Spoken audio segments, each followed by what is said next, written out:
Tengo conmigo una novela extraordinaria, extraordinaria en su detalle, en la manera en que nos remonta a una época que no conocemos, en un lugar del que hemos oído hablar, pero que ciertamente esconde muchos misterios. La novela se llama Lejos de Luisiana, es de la escritora española Luz Gabás, ganadora del Premio Planeta 2022.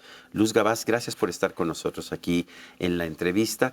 Es una novela pues de una gran amplitud, es una novela de enorme tamaño, pero aunque nos retratas una Luisiana que no conocíamos. Conocemos la Luisiana francesa, conocemos la Luisiana estadounidense. Esta Luisiana española no la conocemos bien. Cuéntanos un poco de ella. Gracias, Sergio. Un placer estar aquí contigo. Ha pasado desapercibida en la historia, hasta en la historia de los Estados Unidos. ¿Por qué? Pues porque España solo poseyó durante 40 años el corazón de Norteamérica. Yo creo que es poco tiempo para pasar a la historia, digamos.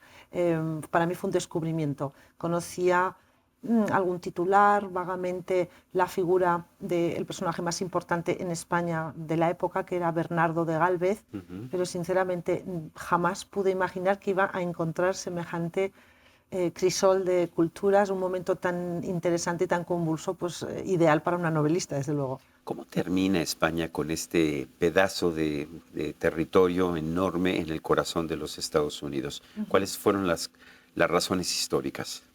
Sí, recordamos aquella novela de Fenimore Cooper, El último mohicano. Sí. Entonces estaban ahí en guerra franceses e ingleses. España ayudó a Francia. Francia perdió la guerra. En agradecimiento, Francia le regala a España el inmenso territorio al oeste del Mississippi. España dice, ¿qué hago yo con este territorio? Bueno, ya que me lo han regalado, voy allí a colonizar. Cuando llegan, los franceses detestan a los españoles, no los quieren y se levantan en armas. Que los franceses ya estaban establecidos allá, ¿no? Claro, porque en la historia de Norteamérica siempre es las dos potencias, Francia e Inglaterra, peleando por más territorio. Tras esta guerra de los 7 años, la guerra franco-india, Inglaterra se queda al este del Mississippi, Francia al oeste y cede ese territorio a España. ¿Y cómo termina? ¿Cómo termina en manos de los Estados Unidos?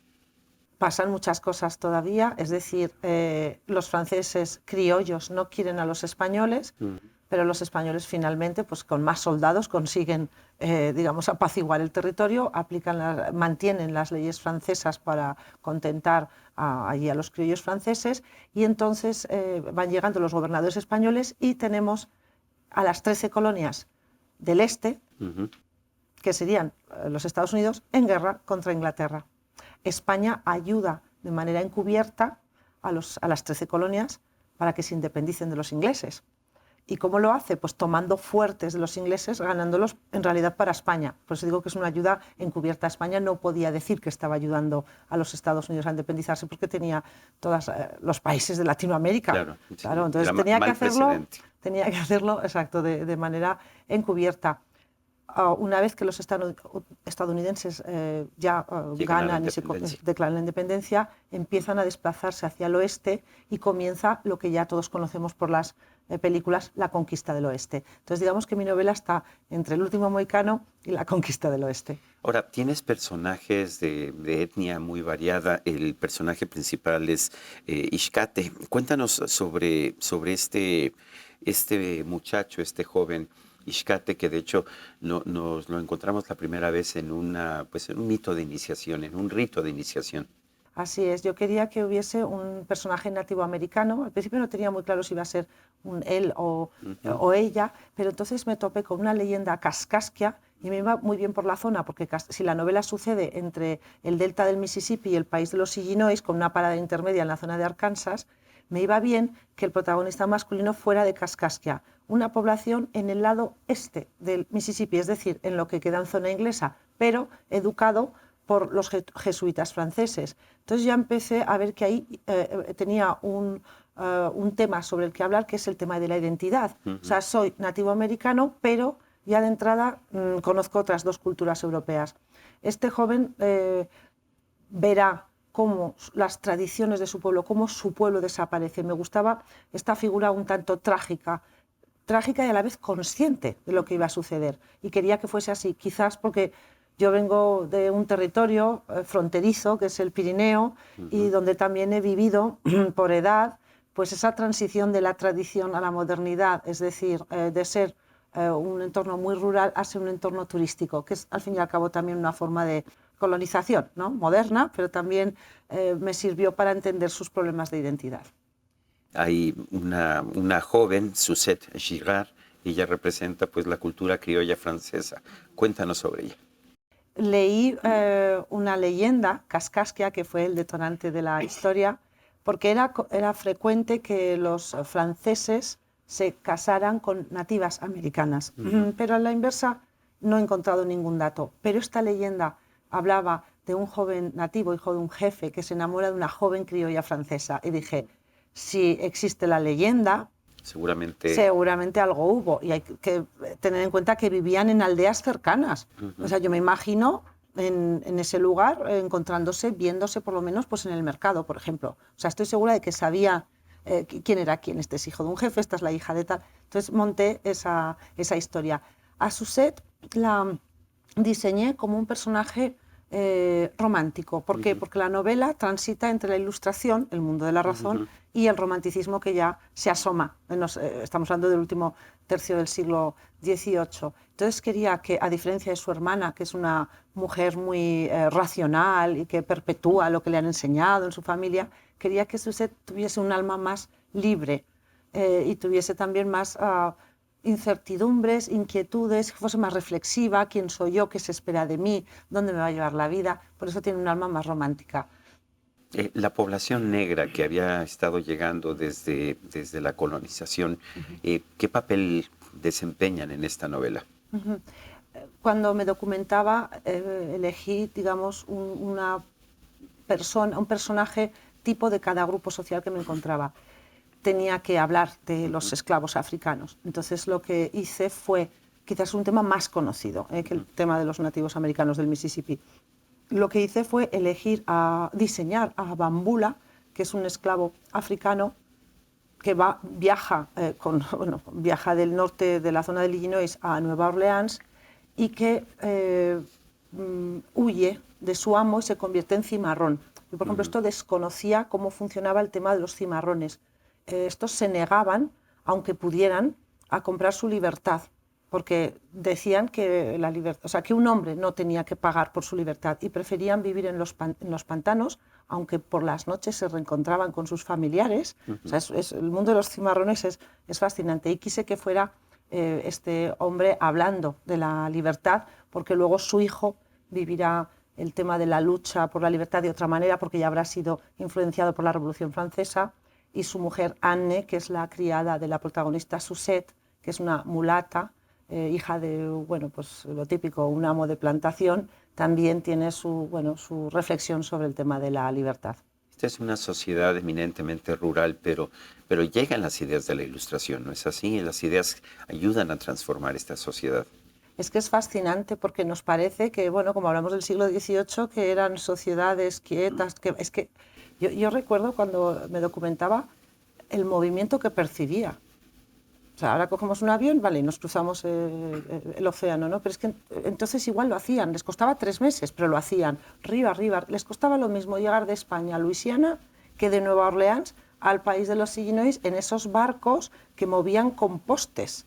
Entonces, claro, yo pensaba, decía, ¿qué sociedad del esfuerzo? Que es de lo que yo quería hablar. O sea, la idea original de la novela no era ni Luisiana, no, era hablar sobre el esfuerzo, sobre la capacidad del individuo y de la sociedad para continuar adelante. Y yo decía, ¿gracias a qué? ¿Cuál es el motor que impulsa? Entonces es una novela en realidad eso, sobre el esfuerzo, sobre la esperanza, sobre el amor para continuar adelante. Me he ido de la pregunta, pero básicamente quiere decir que sí que había muchísimo movimiento de aquí para allá, hombres, mujeres, mercancías, y llegaban también las ideas. Esto también me fascinó, cómo la Revolución Francesa les influyó, y los textos circulaban por Luisiana y los leían y los manejaban también los esclavos de las plantaciones. Hubo revueltas de plantaciones en 1797-98, ya hubo revueltas de esclavos tan pronto como esas ¿Sabían leer y fechas. escribir o recibían las ideas por comunicación oral? comunicación oral, porque siempre había alguien que sabía. Igual llegaba, pues, había personas de color en el ejército. Entonces, yo por la documentación que encontré en los barcos, soldados o personas de las milicias manejaban esa documentación y les enseñaban o les traducían los principios, los básicos, que tampoco era mucho más. O sea, libertad, ellos querían la libertad. Primero están las revoluciones de los esclavos de Haití y luego enseguida pasa a Luisiana, pero fueron duras las represiones. Luz, cuando veo yo series de televisión históricas o películas históricas y cuando leo muchas novelas históricas, me da mucho coraje que no se respeta la realidad de lo que pasó, que ves una serie y se inventan cosas que nunca pudieron haber ocurrido. Eso no me pasa aquí. De hecho, veo una bibliografía enorme. ¿Qué tanto cuidado le pusiste a la parte histórica? ¿Y cómo haces para que el rigor histórico no te eche a perder una buena historia? Es una muy buena pregunta. Es complicado, porque ahí entra también en funcionamiento la intuición. Yo lo que hago es ponerme en el lugar de un lector. A mí me gusta leer la novela histórica, pero no quiero un manual de historia, porque para eso ya me voy al manual original. Al mismo tiempo, entiendo que una novela histórica es una interpretación que hace un autor de lo que ha leído. Una cosa es una interpretación y otra cosa que te pongan cosas que no pudieron haber ocurrido o que no ocurrieron. Es cierto, pero esto abre un debate muy interesante, porque y esto lo estamos comentando con escritores de novela histórica. ¿Qué pasaría, por ejemplo, con las ucronías? ¿Las metemos dentro de la novela histórica o no? ¿Y si tal personaje histórico? Sí, pero ¿y si hubiese tal personaje histórico tomado un café con este otro personaje histórico? Yo creo que sirve para dos cosas. Uno, recuperar un momento histórico, es la función, y dos, para establecer un debate, y es lo que más me interesa a mí de la novela histórica, más que el aprendizaje, un debate con tu momento actual. En esa comparación entre el pasado y el presente, incluso con el y si, aprendemos también sobre el momento que nos ha tocado vivir. Ahora, tú estudiaste filología Sí. y me imagino que siempre te ha interesado el idioma, la lengua, pero ser filóloga es una cosa, ser historiador es otra cosa. ¿Qué te ha llamado la atención para entrar en este campo de la novela histórica? No es algo que estaba pensado yo de pequeña, sí que soñaba con ser escritora porque me gustaba mucho leer. Estudié carreras de letras y terminé siendo profesora de inglés técnico para ingenieros. O sea que mucha filología, pero la realidad, la parte práctica de mi vida era que yo daba clases de inglés técnico para ingenieros. Yo creo que entonces mi alma poeta Pero también buscaba. fuiste alcaldesa de tu... Eso después. Yo he estudiado muchas cosas. Los escritores somos curiosos e inquietos por los escritores que he conocido. Me parece que compartimos este patrón, sobre todo curiosos. Vivo en un entorno pequeño, en un entorno rural. Se dio la ocasión y sí, salí elegida alcaldesa, pero eso fue muy poco tiempo porque entonces ya coincidió que se publicó Palmeras en la nieve. Y ya es que era imposible llevar una vida literaria y gestionar el presupuesto municipal. Era muy complicado. Me Era muy imagino. complicado, sí. Pero vamos, era un sueño que tenía de niña, respondiendo a tu pregunta, y llegué a la novela histórica pues porque había cosas del pasado. Por ejemplo, Palmeras en la nieve recupera el pasado de mi familia. Y una vez que entras y buceas en el pasado y en los archivos, ya te enganchas, te enganchas. Si tú quisieras decirle a alguien que nunca te ha leído, lee Lejos de Luisiana porque vas a encontrar esto, ¿qué sería esto? Pues es una novela sobre la vida. Sobre la vida. Más que sobre Luisiana. Es sobre la vida. Luisiana es el escenario, pero es la vida como el gran río Mississippi, el padre de las aguas, como todos nosotros, ¿no? Que fluimos y nos alimentamos de las personas con las que viajamos, ¿no? Ellos nos hacen como somos, no somos solos, sino somos también la suma de los afluentes. Hay muchos personajes, pero la historia central de los personajes principales es muy linda y yo creo que es una novela muy completa, pero sobre todo creo que se emocionarán con la vida de los personajes. Luz Gabás, autora de Lejos de Luisiana, Premio Planeta 2022. Gracias por esta conversación. Ha sido un placer. Gracias. Muchísimas gracias. Y a usted que al vernos y escucharnos hace posible este programa, se lo agradezco también. Esto es todo por hoy, pero no se lo olvide. Nos vemos la próxima.